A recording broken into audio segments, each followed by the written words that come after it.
Ladies and gents, welcome back to the channel. I am bringing you a match against Slovan Bratislava. I am not bringing you the Sassuolo game that I was hoping to. I have not been able to get there. I've not been able to play much this week. I got my booster shot the other day, and it kind of didn't really, it sort of knocked me out for a day. I didn't get to play. I was exhausted. And I just haven't gotten as far as I want. So, but with that, why is Sassuolo purple? Still, end of last episode I asked, beginning of this episode I'm going to ask, why is Sassuolo purple? But, so, Bratislava is today. It is the home match. You can see up here that we kicked the crap out of them 5-2 away from home. So hopefully we'll have a nice match today. With that, let's get to the schedule. And also with that, I apologize for the lights and for the dimming back there. If I have my lights on and it's kind of late at night, you're going to see this huge light bouncing off my head, and it's going to be so distracting. I can't do it. I just can't do it to you. But as of last time, the Spezia game, 2-0 win. We followed that up with a 2-1 win over Venezia. Not too bad. Perez and Cristante having fantastic goals there. Bratislava, the first match. I wasn't sure how this match was going to go. We got one in 20. Abraham got one in the 21st and the 22nd. I'm thinking 2-0 up. We're doing really well in the first quarter or so of the game. They get one in 27. I'm like, okay, they're starting to take control. I'm not really enjoying it. Then they get 145 plus 1. I'm like, oh, that's going to suck. That's going to really suck for our second half. Pellegrini with a 45 plus 3, though. That was fantastic. But then we did kind of wait a while. 82 for another Abraham, and then Veritat in the 90 plus 1. I don't know. In the end, we kicked the crap out of them, like I said, 5-2. But Abraham with 3 goals there. Udinese, Abraham with another 2, 6 and 23. 2-1 win over Udinese. Not too bad. Abraham is really starting to pick it up. And I apologize. Every now and again, I'm going to be looking up here because there's the same freaking shape on my ring light as the webcam that I use. So Bratislava is today. The one big thing, as you can see, we lie in second, 67 points to Juve's 72. Milan are dropping off. The last two matches last couple matches, look at that. 4 losses in a row. They did win the last one against Atalanta, but still 4 losses in a row. They nicely dropped points so that we can pip them to the second place, just jump them. They are only 2 points away from us, so anything can happen right now. 56 for Atalanta, so hopefully they don't climb too drastically, but Juve is the one that needs to drop points now, and I would love to get to that first, but Champions League is the goal. So we're doing fairly well Champions League-wise. Next episode, I'm hoping to bring you to the end of the season. I really want to get there. It is Christmas coming up any day now. I don't know when this is going to come out. But Christmas is coming up. I'm not going to have a lot of time to play, but I still want it. Next week, I want the end of the season episode. That's my goal. One thing I did not bring you last time around. There is another transfer coming in. Not now, but at the summer. I already picked him up. We have a new defender, free transfer from Chelsea. Andreas Christensen is coming in. He was free. Sign Christensen at whatever the price. I got him a price. The unfortunate part is he's going to be, he's making 80,000 a week now till the end of the season. So he's going to be making like 100K.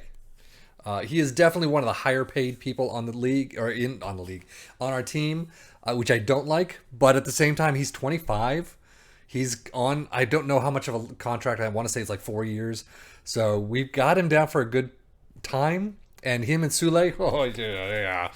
But with that, I want to talk to you about outgoings during the summer. Because I have a couple of people in mind. El Shaarawy, loving him. He's scoring goals. He hasn't scored in a little while, unfortunately. But this season he's been doing very well. Unfortunately, also, he's slow as balls. So you see him running up the pitch after a pass to him, and he's like, come on, dude, you got to pick it up a little. So I'm looking at him. Shemurdov has been good, but he's 26 years old. He's on like 40K a week, and I apologize, this light is going to kill me, but he's on like 40K a week or thereabouts, which isn't much, I will say. But I'm wondering if maybe we can bring in someone else for either his position or as kind of a backup. Zalewski is an up-and-comer. He can play. He hasn't been playing a lot since I brought him back on loan because he wasn't playing at all in his previous loan. I also, with Christensen coming in, I may look to move on a defender. Mancini has pissed me off. That whole thing of you go up to someone and say, after a fantastic training performance, you say, dude, you did really well in training. And they're like, I don't think I did that well. Okay, well, my response has always been, Well, I don't think we differ all that much in our opinions of what good training is, but hey, if you don't think you did all that well, I'm happy to see better performances from there on.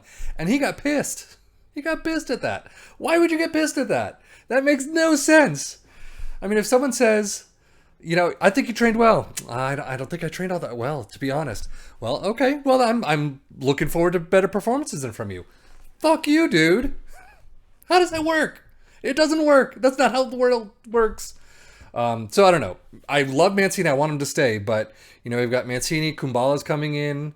Unfortunately, that's already been decided. I would have probably said no, thank you, especially with Christensen coming in. Zapato, the dude who's on loan that I picked very first signing.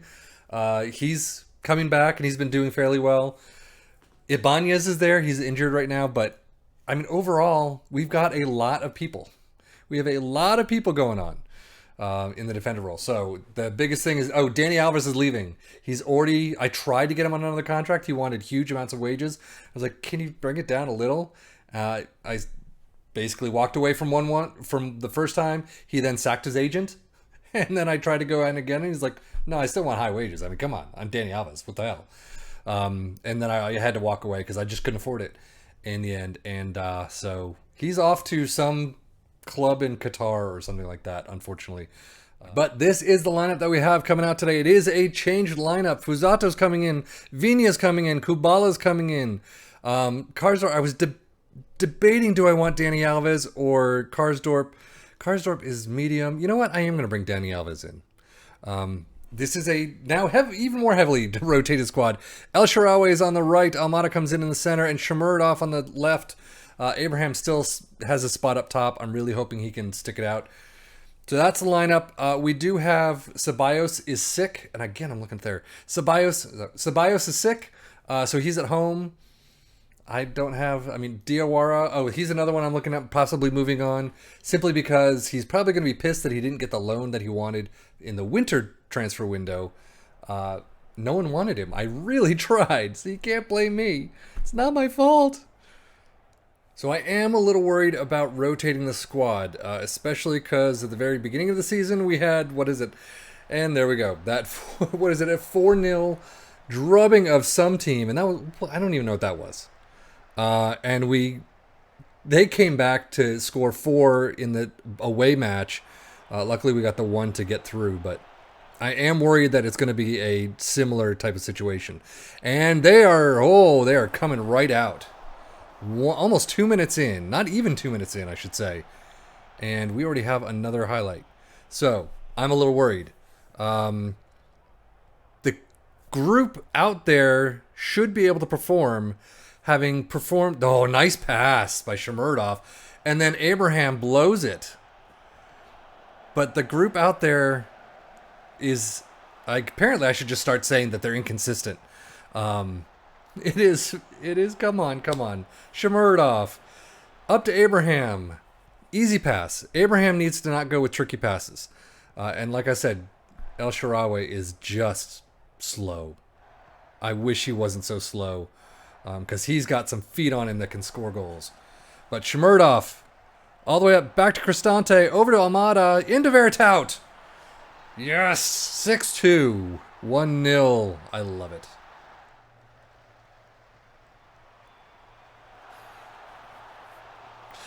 That could easily be offsides. I'm going to guess that's offsides. Fractionally offside there. But it is 9 minutes in, and this is like the 4th or 5th highlight already. So, check and review disallowed. That sucks, but I can fully understand. At 7-2, I would really hope. Okay, not very much fractionally offside, but Abraham, I don't know what you're doing. But at 7-2, that would have been a pretty much lights out performance. So apparently there's a foul. Almada on the ball. Hey. Oh. How do you not get that? How do you not get that? What are you doing? Veritout. Nice pass up to Shaarawy. Unfortunately, kicked out by Lucas something or other. Oh, Shomurodov. Oh my God, that would have been a great one. That was a fantastic pass by Abraham, finally. And then Shomurodov just... There's no power in these shots. And that's what I'm having a problem with.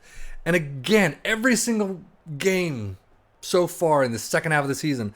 Why is Sule not used to pressing intensity of this tactic? He's been in almost every game. Okay, fuck off, people. I mean, I know Dani Alves is having a shitty game. But seriously, everyone's demotivated. Fusato and Alves are demotivated.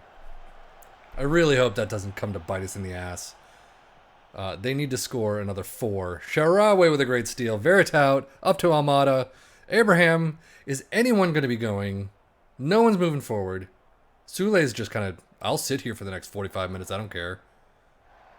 I mean, seriously, just sit down with the ball. I don't even know where that was going to. But sit down. Have a little powwow with the ball sitting right there. No one's coming. I'm so thankful that missed. Fusato's already leaving. So, if he wasn't, that would have been a problem. So, let me ask a question. Dani Alves has a clause that if he gets 15 games total this season, which was only half a season, he automatically gets a 1-year extension.